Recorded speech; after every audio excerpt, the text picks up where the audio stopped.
दोस्तों नमस्कार, मैं अजय पत्रकार। केजरीवाल फिर थर थर कांपे, नहीं जा रहे, डर गए और डरपोकों की तरीके ईडी के सामने नौ सम्मन है, नहीं पहुंचे। कहां पहुंचे? हाई कोर्ट पहुंचे। कल भी हाई कोर्ट गए थे और हाई कोर्ट जाकर के उन्होंने रिक्वेस्ट की है कि मैं ईडी के पास जाना चाहता हूं, मैं उनका सहयोग करूंगा, वो मेरे ऊपर कोई दंडात्मक कार्रवाई ना करें, मुझे अरेस्ट ना करें, मुझे इंटरिम बेल चाहिए उसके लिए। और ख़ास तौर से उन्होंने ये रिक्वेस्ट की कि हाई कोर्ट जो है उनसे कहे कि किसी तरह के इनके ऊपर दंडात्मक कार्रवाई न किए, मैं सहयोग करूंगा ईडी का, मैं तब ईडी के पास जाने के लिए तैयार हूँ। ताज्जुब की बात देखिए कि ईडी के पास जाने के लिए, ईडी ऐसा नहीं कोई थर्ड डिग्री यूज़ करता हो या ईडी का पूछने का ढंग गलत हो या ईडी मिसबिहेव करता हो, ऐसा कुछ नहीं। पुलिस के उसमें तो एक बार लोग कह देते हैं पुलिस रिमांड वगैरह में, अभी ऐसी कोई बात नहीं। इनकी ये पोजीशन है, आप समझ लीजिए कि अभी तक ये नहीं गए तमाम मामलों में, चूंकि इन्होंने हर चीज़ को मजाक बना रखा है। अब आपको बता रहे, कल भी इन्होंने एप्लीकेशन दायर की थी। इसके पहले ईडी के सम्मन के अगेंस्ट में ये सेशन कोर्ट गए थे, सेशन में भी इन्होंने दायर किया था। सेशन के बाद कल हाई कोर्ट गए, आज फिर हाई कोर्ट चले गए। इनको जाना ईडी के पास था और पहुंच हाई कोर्ट गए, जबकि हर जगह से ये मुंह की खा रहे हैं, इनको फटकार मिल रही। उसके बावजूद भी आपको बता रहे हैं इनका सिस्टम ऐसा है कि ये इधर उधर भाग रहे हैं डर के कारण। जब किसी बात की चोरी नहीं, कोई नहीं, तो क्यों डर रहे हैं? इसका मतलब जरूर ही वही डरता है जो जिसकी जैसी करनी वैसी भरनी होती, सब कुछ यहीं पे देखना पड़ता। डरने की क्या ज़रूरत। और आप देखिए कि इन्होंने सभी अपने आदमियों को जेल भिजवा दिया, खुद जाने पे डरते हैं। भगत सिंह का एग्जाम्पल देते हैं। भगत सिंह ने क्या कोई चोरी की थी? भगत सिंह देश के लिए थे। भगत सिंह कहीं डरे थे, कहीं दबे थे, कहीं भागे थे। आप भगत सिंह से तुलना कर रहे हैं, और भगत सिंह ने जो किया वो क्या उस स्तर का आप कर सकते हैं? आज जिस तरह से इन्होंने हाई कोर्ट में किया, इनके एडवोकेट पहुंचे और जिस तरह से इन्होंने पूरी ताकत लगा दी। इन्होंने सुबह सुबह जस्टिस सुरेश कुमार कैत के यहाँ जा कर के और क्यूरेटिव एक्शन के लिए हाई कोर्ट पहुँचे और इन्होंने ग्रांट मतलब बेल के लिए कि एक इंटरिम बेल मिल जाए। इसके अलावा इन्होंने जस्टिस सुरेश कुमार कैट्स के उस पे जा कर के अपनी एप्लीकेशन दी है। इनके लायर वहाँ पे पहुँचे हुए हैं, सुबह से इनके लायर वहाँ पे पहुँच गए हैं और बिल्कुल रेडी है। किसी तरह से ये प्रोटेक्शन मांग रहे हैं और हाई कोर्ट से प्रोटेक्शन मांगना है ईडी के लिए, मतलब कितना ताज्जुब की बात है। और आपको बता रहे हैं इनके ऊपर अभी कुछ वो भी आए, बहुत लेटेस्ट वो मामले आए जिसमें एक्स सोशल मीडिया पे नीलेश HW ने, दूसरा वहीं आप पार्टी के पूर्व विधायक कपिल मिश्रा ने और लोगों ने इनके ऊपर आरोप लगाए हैं कि इन्होंने 941 करोड़ 53 लाख रुपए का लॉस किया है दिल्ली सरकार का। और दिल्ली सरकार का इन्होंने जो टाइमली से जो परमिशन होती है वो न दे करके 941.53 करोड़, मतलब आप मानिए लगभग 1000 करोड़ के आसपास हुआ जा करके, इतना बड़ा लॉस। दूसरा इनके ऊपर और आई है लेटेस्ट खबर, वो कपिल मिश्रा और उन्होंने सोशल मीडिया में नीलेश जी ने पोस्ट किए, जिसमें यह है कि 890 करोड़ 15 लाख रुपया इन्होंने लॉस किया है। जो ट्रेंडिंग था उसको सरेंडर जोन्स में उस पे ठीक से इन्होंने इम्प्लीमेंटेशन नहीं किया, जिससे 890 करोड़ बहुत होता है, लगभग 900 करोड़ आप समझ लीजिए। 941 करोड़ वो और 890 करोड़ ये।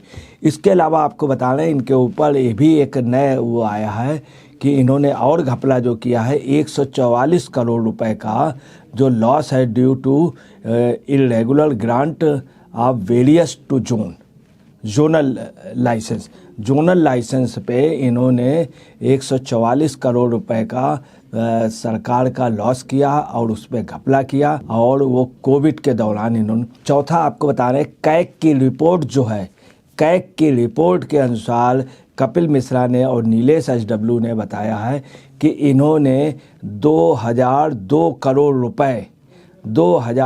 करोड़ रुपए की एक्साइज पॉलिसी में ये इतना बड़ा घपला हुआ है। 2002 करोड़ रुपया एक्साइज पॉलिसी में, जो ये नए आंकड़े आए हैं उससे बहुत दुखद पोजीशन की इतना बड़ा वो घोटाला 2002 करोड़ बहुत बड़ा होता है। इसके अलावा आपको बता रहे दिल्ली कॉफर्स में लॉस हुआ है, लॉस हुआ जो है वो 202 करोड़ 68 लाख रुपए का। आप समझ लीजिए कितने बड़े बड़े इन्होंने घोटाले किए। कल भी इनके एडवोकेट कोर्ट में सम्मिलित हुए थे, जिसमें अभिषेक मनु सिंघवी और विक्रम चौधरी थे। इन लोगों ने कहा था कि क्लाइंट हमारा जो है, इनके ऊपर काफ़ी मुकदमे और सब फर्जी मुकदमे दायर कर दिए गए हैं।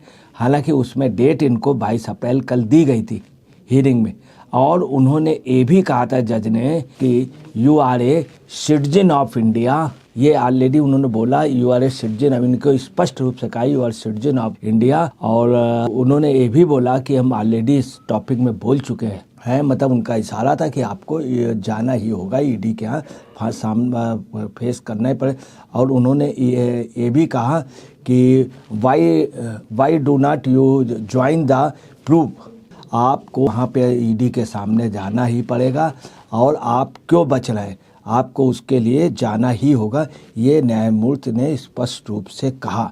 मैं आपको और क्लियर कर दूं कि 21 मार्च को इनको आना था और वहाँ 9 सम्मन के जवाब में जाना था, ये नहीं गए। सुरेश कुमार कैत और न्यायमूर्ति मनोज जैन की पीठ पहले सम्मन में कानून में सवाल उठाने वाली याचिका की जांच कर रही है। वो ऑलरेडी कह चुके हैं, उसके बावजूद भी इनका ना जाना एक अपने आप में एक बहुत बड़ी बात है। कल इन्होंने, आज जो पोजीशन है उस पे ये सुबह से पूरी गवर्नमेंट इनकी लगी हुई है, सारे मंत्री लगे हुए हैं, रात भर ये सो नहीं पाए मारे डर के कारण। इन्होंने अपने कार्यकर्ताओं से कह दिया है, और इनके जो कार्यकर्ता है उसमें संदीप पाठक ने स्पष्ट कह दिया है, चेतावनी भी दे दी है कि बहुत बड़ा हंगामा हो जाएगा और बहुत उलट पुलट हो जाएगा, तूफान आएगा अगर इनको टच कर लिया गया, ये अरेस्टिंग कर लिया। मार्लेना जी अलग कॉन्फ्रेंस कर रही, पूरा इनके यहाँ कुनबा लगा हुआ है। और वीरेंद्र सचदेवा जी ने कहा कि ये बहुत बड़ा घोटाला है और ये सबसे बड़े घोटाले के भूमिका निभाने वाले, और इनकी शराब घोटाले में सबसे मेन भूमिका हुई, ये किंग पिन अब नहीं बचेंगे। हरीश खुराना ने भी कहा है कि कानून से ऊपर नहीं है, और नलिन कोहली ने भी इनके लिए बहुत कुछ कहा है, इनको घेरा है। उधर आतिशी, गोपाल राय और तमाम लोग कह रहे हैं कि जांच का मकसद कुछ नहीं है, सिर्फ उनको गिरफ्तार करना है और इनकी गिरफ्तारी अब बचने की संभावना नहीं है। एक चीज़ आपको और क्लियर कर दे, कल भी जब ये मामला गया तब भी कोर्ट ने इनसे यही कहा था कि आपको जांच का सामना करना पड़ेगा, और उन्होंने ये भी कहा था सम्मन आपके नाम है, ये स्पष्ट कहा था। हाई कोर्ट ने कहा था सम्मन आपके नाम है, आपको जांच का सामना करना ही पड़ेगा, आपको प्रूफ देना ही पड़ेगा, ये स्पष्ट कह दिया था। उसके बावजूद भी जाना। वहीं तमाम लोगों का ये कहना है, बीजेपी नेताओं, अन्य दलों का, और इवन कांग्रेस भी ये चाहती है कि ये अरेस्ट हो जाए, जितनी जल्दी अरेस्ट हो जाए, कि ये क्यों नहीं जा रहे हैं, इनको सामना करना पड़ेगा, ये बेशर्मी की हद है। और केजरीवाल की गिरफ्तारी अब किसी भी वक्त हो सकती है। ये इधर उधर भाग रहे हैं, बचने का प्रयास कर रहे हैं। इतना बचने का प्रयास इन्होंने अपने साथियों ने नहीं किया। अपने साथियों को जेल भेजवाने पे ये पहले नंबर पे रहे, और स्पष्ट कहते थे कि जेल भर देंगे, हम तो जेल चले जाएंगे।